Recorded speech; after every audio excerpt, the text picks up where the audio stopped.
On today's show, the rebuild isn't coming someday, it's already here. And Ilya Protas is forcing the Capitals to confront it right now.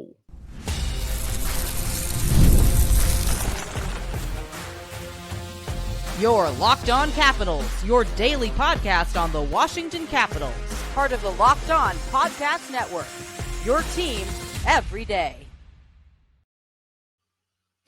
Hello, my name is Dan HOLMI, host of Locked On Capitals. In today's episode, we're talking about the future long-term of Ilya Protas, because I'm telling you right now, this is no longer a wait-and-see player. This is a guy who could anchor your center depth sooner than anyone expected. A bit later, we'll go all in on updated stats, efficiency, goal scoring, special teams. This is where the argument becomes undeniable. But just to get it going here, we're talking about Ilya Protas. Yes, the younger brother of Alexei Protas, Belarus to breakout. We build the foundation because to understand why this matters, you need to understand how fast he got here. And taking a look at the Capitals, it seems like we're edging at just the right time to kind of get a look at some of these younger players. And in this episode, I will highlight Ilya Protas and why I think he deserves a chance sooner than later. Because if you take a look at Protas, didn't just rise through the system, he blew past every checkpoint, and now the Capitals are dealing with a player ahead of their timeline. Because I think there was a feeling that, we could get a look at him at some point this season.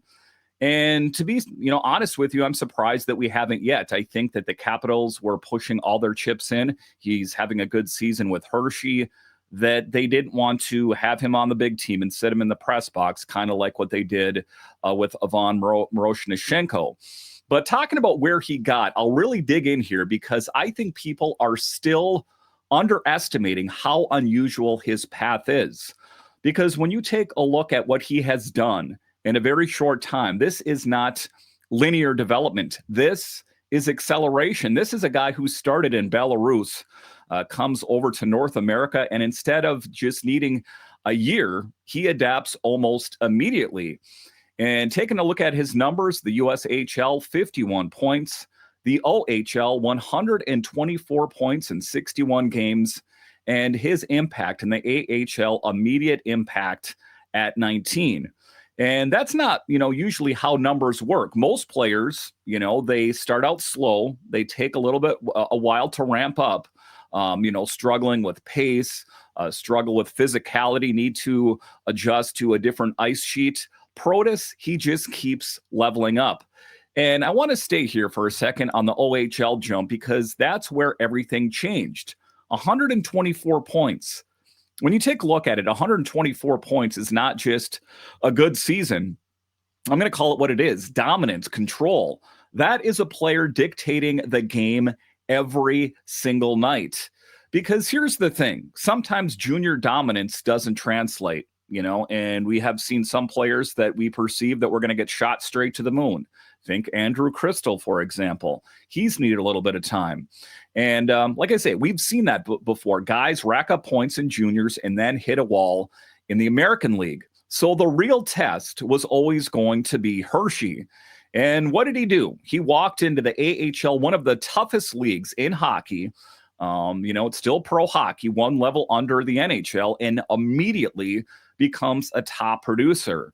Not playing sheltered minutes, not depth scoring, top line impact. And that tells you everything about what kind of player he is. And some people would say, hey, well, what's the odds? What are the odds that Ilya Protas is going to be any good? Is it just because it's his brother? Is that why the Capitals selected him? Not the case at all. But let's talk about the physical profile. And that is where you can draw comparisons to his older brother, because this is where it gets really interesting. 6'5", huge dude, long reach, strong puck protection. You take a look at it, big players usually take longer. That's just the reality. They need time to coordinate everything. They need time to refine their skating. They need time to think the game at speed. But Protas, man, he is already doing it, using his body to shield defenders, extending plays along the boards, winning puck battles consistently. And he uses his size extremely well when you watch him play, especially around the net where he can establish position. That's NHL ready behavior right out of the gate. And the skating, right? Sometimes these guys, these taller guys, are not the most best skaters in the world, shall we say? But the skating, that's the quiet improvement, because coming into the league, that was the question. Now, when you see him, quicker first step, covers the ice effectively, and keeps up the pace. And that is a huge development swing. And, talking comparisons, like I said, with Cristall, a guy that, skating is one of the biggest things that was held against him. I know that he's addressed that. But when you're talking Protas, when you talk about his size, when you talk about how he can skate, those are two things. But the thing that really pops off to me is his hockey IQ, because that is what separates him from just another big forward. He sees plays early, makes smart passes, doesn't panic under pressure. And that is ultimately the stuff that really translates. And like I say, I have to mention the family factor again, because Alexei Protas, of course, has already carved out a role with his team. But Ilya feels like he's tracking even higher, if you can believe it. And when you take a look at the Capitals, where they're at, talking about their playoff hopes that seem to be getting dimmer and dimmer, that there is, I think, a real pressure out there to see what these younger guys have in the tank. That Ilya Protas is one of the players that we've heard about for quite a while, saying, when can we get a look at him? And, I was a bit skeptical as well, thinking what kind of player we were going to get, a young player in the league. How long is it going to take for him to get acclimated to pro hockey? We saw him dominate at the lower levels, but ultimately, what are the odds? What are the chances that this guy is any good? Well, what we've seen in Hershey, put up some good numbers. Like I said, put up some good numbers at the lower levels as well. That I think the pressure is going to be real here in the future to get a good look at him. But what we have seen thus far, and kind of just tracking his progress from, where he started off to where he's at right now, I would not be too surprised if he gets that opportunity sooner than later. And I think we're at the point right now that we don't want to wait till next season, right? That I think that we need to plan for the future right now. And if what we've seen right now is any indicator of what this guy is going to look like at the pro level in the NHL, then it truly has me chomping at the bit to see this guy sooner than later. So to wrap up this segment, this isn't just a prospect developing, it's a player outrunning expectations. And when that happens, the organization has to adjust its plans around him. Think about the difference that Cole Hudson made when he joined this team, and all of a sudden the Capitals feel like they need to adjust their focus. Same thing goes for Ilya Protas and the future of the Capitals. All right, so coming up here after the break, we're talking about his stats and why they don't just validate the hype, they elevate it. I'll discuss straight ahead.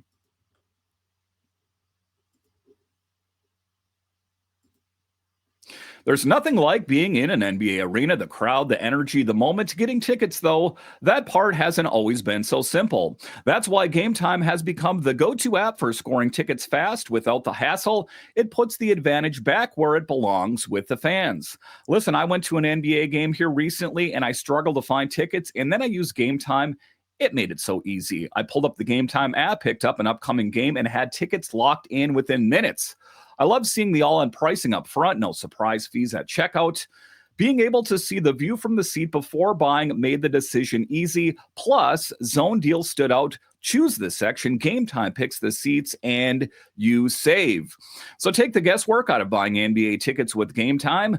Download the GameTime app, create an account, and use code LOCKEDON for $20 off your first purchase. That's code LOCKEDON for $20 off. Download the GameTime app today, and remember, it's gametime.co, not com.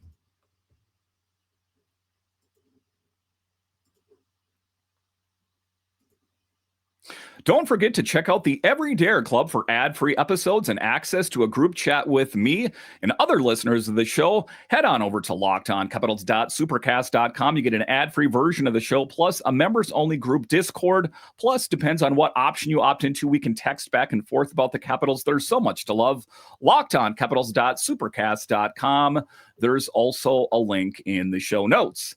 All right, welcome back into this edition of Locked On Capitals, part of the Locked On Podcast Network, your team every day. As always, I want to thank you for making this your first listen of the day and for making Locked On the #1 sports podcast network. So this is a profile kind of catching you up on Ilya Protas, the player that there has been excitement surrounding this team. You know, you take a look at the excitement when Cole Hudson joined this team and the season before Ryan Leonard. There is almost an equal excitement for me to see what kind of player Ilya Protas will be on the big team. So let's talk about his production explosion, because sometimes, you know, you can just pump someone's tires, but let's take a look at the real numbers. That's what it's all about, because when you take a look at Protas, he's not just producing, he's dominating in ways that project directly to NHL success. Now, pulling up the stats here, here's really a breakdown piece by piece. Here is the updated stats. 61 games, 26 goals, 27 assists, 53 points, a +10 rating. That's your baseline. Not too bad. But we're not stopping at a baseline here. I'm not stopping. Let's take a deeper look, because when you take a look at efficiency and his scoring profile, 126 shots, 20.6 shooting percentage, that number jumps off the page. Again, at a lower level, but if we see a glimpse of that on the bigger stage, it kind of lets you know what kind of player they're getting, because at the end of the day, those are elite numbers. And it's, you know, not luck, it's repeatable because of how he scores. And, you know, when you take a look at how he scores, it's similar to other players on the Capitals that have been successful in that regard as well. You think Connor McMichael and all the success that he had last year, kind of hanging out up front or crashing the net. Same goes for Ilya Protas, net front presence, high danger areas, and quick stick in tight. He can get his stick on passes for tips or quick chances. And I think that, and as a matter of fact, I know that ties in well with the Capital systems. That's why this percentage is high. And he's not settling, he's hunting quality. And then, you know, you talk about special teams, of course, if you're a Capitals fan, and I trust that you are if you're watching or listening to this, that the Capitals have struggled on special teams, more specifically on the power play. So if we want to take a minute here and look at his special teams impact, 9 power play goals and 1 shorthanded goal. Could the Capitals use a little bit of that on the team right now? You better believe it. Because what that is versatility. That's trust from coaches. That's a player being used in all situations. Again, a guy that plays primarily center can play the wing as well. And I'll talk about in the third segment that it's not too hard to kind of envision where he would fit in, because, you know, and think about, you know, all he's done being entrusted in, you know, high leverage situations like special teams, the power play, that kind of thing. A 19-year-old rookie in the American League getting power play time and producing on it. You know, that's the thing that has eluded the Capitals this season, is that their power play has been absolutely abysmal and abhorrent, and every other strong word that you want to use to summarize it. But also contributing shorthanded. That's not normal usage. That is earned trust. And for some historical context here, now's where it gets real. Because when you compare his production rate to other U20 AHL players, he is in elite company. Outpacing Martin Necas, outpacing Filip Forsberg, outpacing JT Miller, right? Those are legit NHL impact players. And then you add in the record, he broke a 74-year-old Hershey Bears record for goals by a 19-year-old. That's not just a stat, that is history. And again, you know, I don't think I can really hide my feelings. I think that the Capitals could use him on the team tomorrow, right? That, you know, you saw with what's on the team right now, that I think he could be an instant boost. And you want to, when you take a look at it, it's not like he's good at one thing. Like he's good at skating, but he's not good at handling the puck. Or, you see Cristall and they say that he's good with the puck and his hockey IQ, but still not the best skater. He is what I'm going to call the complete offensive game. Now, there are some caveats. He's not 100% perfect. No one is. But what I love the most is not one-dimensional. When you take a look at his game, can play the wing or the center. Of course, I envision him to be a future center on this team, and he drives play, creates for others, and finishes chances. He creates stuff. He's got it all. And that's the big thing here. But like I said, with everything else, there is a caveat. These players are not perfect. But just think, this is what he is getting done at a lower level. So when I talk about the things that he needs to work on, factor all of those things in your head as well. That, you take a look, and fast track much quicker than I thought. A very real, distinct possibility. You could see him on the Capitals next year, but I think it bears repeating areas to improve, because let's be fair here.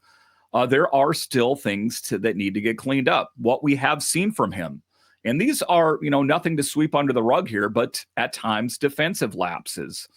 And if you followed the Capitals all season long, fits in that way as well, right? That you've seen quite a bit of defensive lapses by the Capitals this season. Another thing that he's guilty of that I think could really be cleaned up before he does make his jump to the NHL is sometimes overhandles the puck. Again, another line that you could draw to the Capitals. Oftentimes looking for, hey, where's the guy open? Or McMichael pointing to Hudson, shoot it, shoot it, shoot it. Just do it. So, it's a common thread with these players that play in Hershey or on the big team that they sometimes want to overhandle the puck. You see the teams that do it well, there's a spot, they shoot the puck. And, if you do it continually, there's a chance, a good chance that you're going to find the back of the net sooner or later. And also, I guess what I would say is risk versus reward decisions. But again, that's what young stars do. So I would say, once the Capitals are officially, mathematically eliminated, I think it would be a good chance. And in a lot of ways, I'm selling him short. I don't think that he would be, too big of a liability on this team. That's not what I'm trying to lean into here.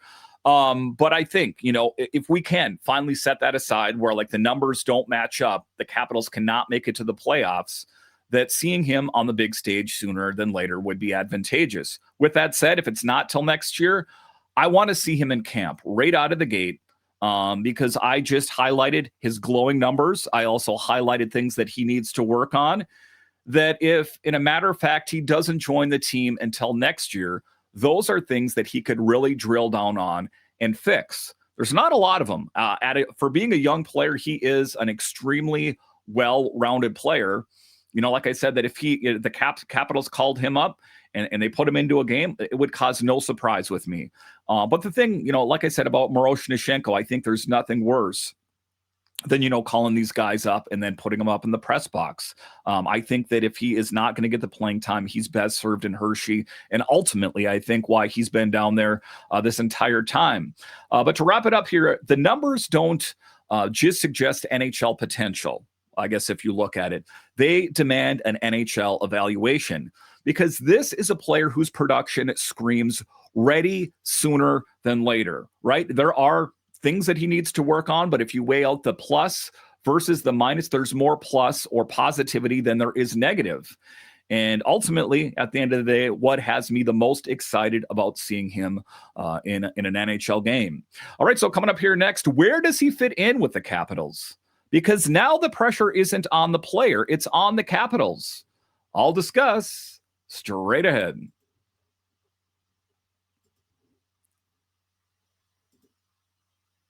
What if sports were traded like markets? Now you can put your sports IQ to work in real time with Robinhood prediction markets. It's not you against the house, it's you participating in a live market.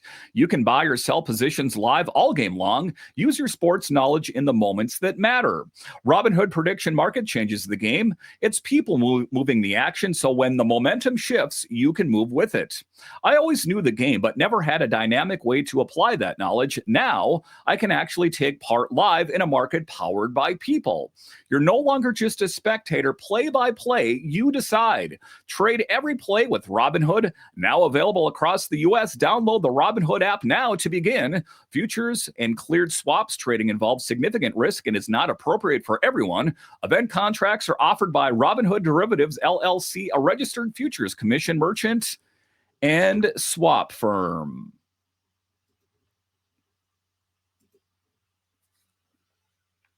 All right, welcome back into this edition of Locked On Capitals, part of the Locked On Podcast Network, your team every day. The best way that you can help grow the show is to subscribe to Locked On Capitals on YouTube, like the videos, and comment anything down below. And if you're on Instagram, you can find us there, Locked On Capitals. All right, in the final segment here, where does he fit in? That I've made a case, I believe I've made a case that he is deserving of a look on the big team. And, again, he can play center. He can play wing. I personally envision him playing center. And when you take a look at the last game, Strome, Dubois, Sortif, and LaPierre. Now, what jumps out there at you right off the gate is it's a head scratcher, a big head scratcher, if you ask me, that you would prefer to go with a LaPierre over an Ilya Protas. I mean, even if Ilya Protas came up on this team and played fourth line center, again, I just to kind of ease him into it, but maybe he doesn't need to be eased in. Take a look at Cole Hudson, bam, popped right off the page. But if I was going to envision him in there, that's where I could see him. In a lot of ways, very surprised LaPierre is still here. I'm surprised he didn't get traded.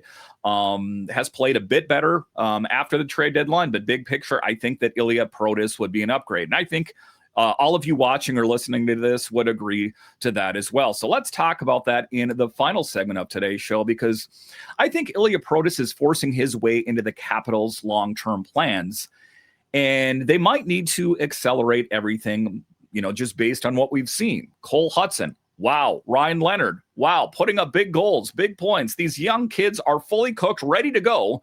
How about you add in an Ilya Protas now? This team is taking a big direction, a big step in the youth direction, shall I say. And I think that's encouraging. And I think that just based on what we've seen, and if a matter of fact, this is Alex Ovechkin's final season, well, then I think it makes the decision that much easier. All right, so let's talk about this. This is a big one. This is where everything connects.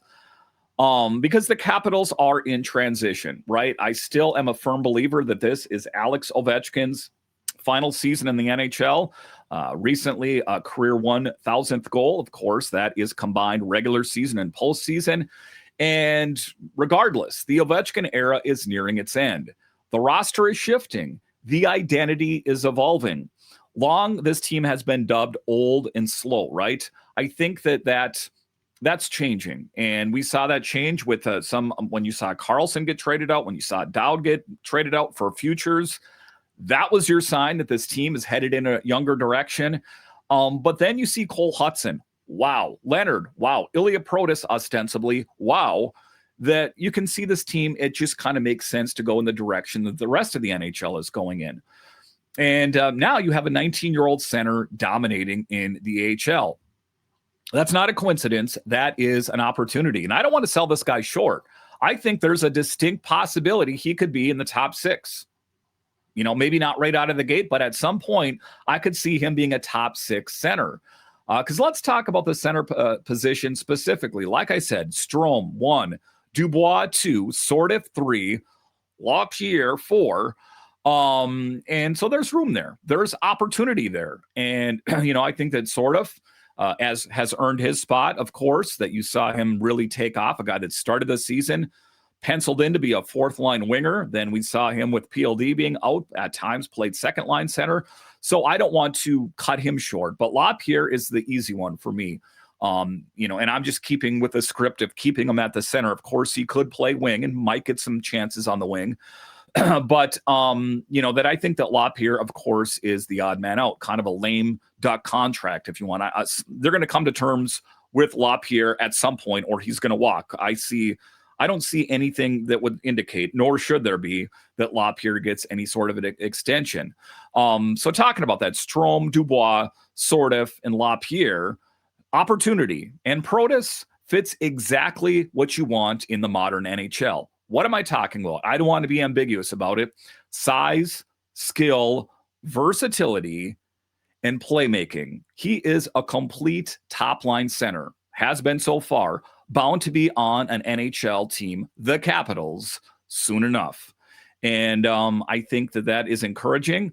And then there's the coach, Spencer Carbery. Absolutely would like seeing him on the team, potentially earned an opportunity, unquote, was said earlier. Again, I think that it's an interesting stance that they're taking on him at the end of the day. I understand Lop here in the nature of that, but at a certain point, if we're going to push our chips in, let's see what a guy like Protas has. But, looking at what Carbery said there, potentially earned an opportunity, that's not a garbage quote. That's not a throwaway. That is a signal. Because here's the reality. The Capitals can bring him up. There is no roster limit post-deadline, waiver exempt, and flexible deployment. So the only question really is when do the Capitals pull the trigger? And here's my take. You have got to see him. I'm the GM. I'm putting the GM hat. I want to see him right now. I would put him in on Tuesday. Why not, right? I think that's the case. You have to. And if not Tuesday, I want to see this guy. We don't got a lot of games left. I would like to just get a look at what kind of player is he against NHL talent.